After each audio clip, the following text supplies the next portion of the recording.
आहे सुधीर बाबा बड़े दिलेदार, चयन दिहलेला पर में। अरे गुडू बाबा बड़े दिलेदार, अरे कंगन दिहलेला पर में। खुश हो के बोलेली फुआ ललसा, फुआ खुश हो के बोलेली फुआ ललसा।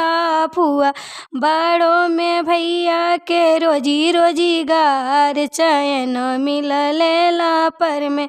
बाड़ों में भैया के रोजी रोजीगार, कंगन मिललेला पर में। झनकी के बोलेली दादी, रेनुआ दादी झनकी के बोलेली दादी, रेनुआ दादी हम करबो थाना में ये FIR, चयन पेनिया जेला में लिखी आवेदन दरोगा के देबो, लिखी आवेदन दरोगा के देबो। ननद पटाली हली मरद हमार, चयन पेनिया जेला में।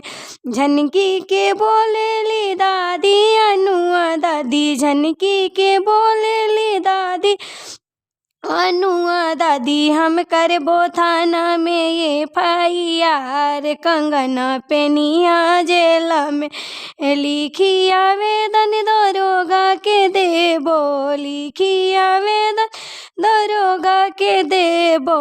आहे ननद पटाली हली मरद हमार, कंगन पेनिया जेला में। आहे ननद पटाली हली मरद हमार, कंगन पेनिया जेला में। आहे हमरो अतुल के पापा बड़े दिलेदार, कंगन दिहलेला पर में। आहे अतुल के चाचा बड़े दिलेदार, कंगन दिहले प्यारा में। झनकी खुश हो के बोलेली फुआ हृदया, फुआ खुश हो के बोलेली फुआ हृदया फुआ।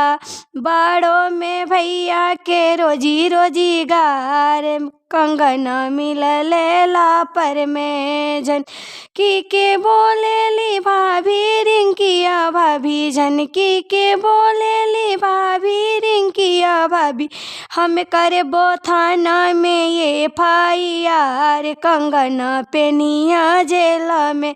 लिखी आवेदन दरोगा के देबो, लिखी आवेदन दरोगा के देबो।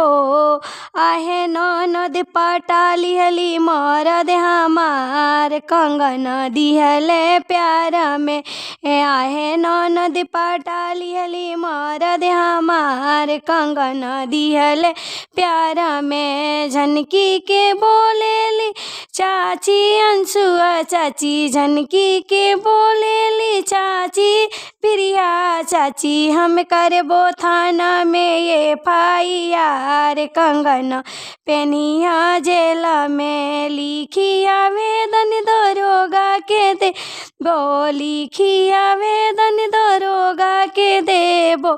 आहे से भी पटाली हली मरद हमार, कंगन दिहले प्यार में। आहे से भी पटाली हली मरद हमार, कंगन दिहले प्यार में।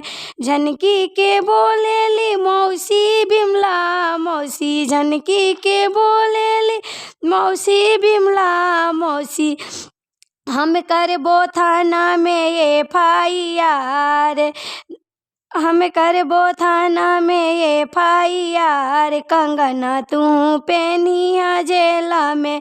लिखी आवेदन दरोगा के देबो, लिखी आवेदन दरोगा के देबो। आहे मरद पटाली हली हमार, कंगन पेनिया जेला में।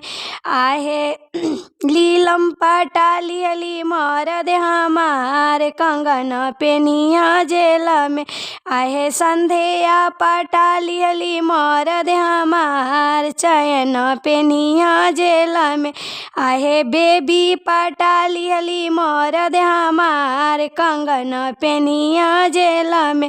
लिखी आवेदन दरोगा के देबो, लिखी आवेदन दरोगा के देबो। आहे लीलम पटा लिहली मरद हमार कंगन पेनिया जेल में। आहे संध्या पटा लिहली मरद हमार कंगन पेनिया जेल में। आहे बेबी पटा लिहली मरद हमार कंगन पेनिया जेल में।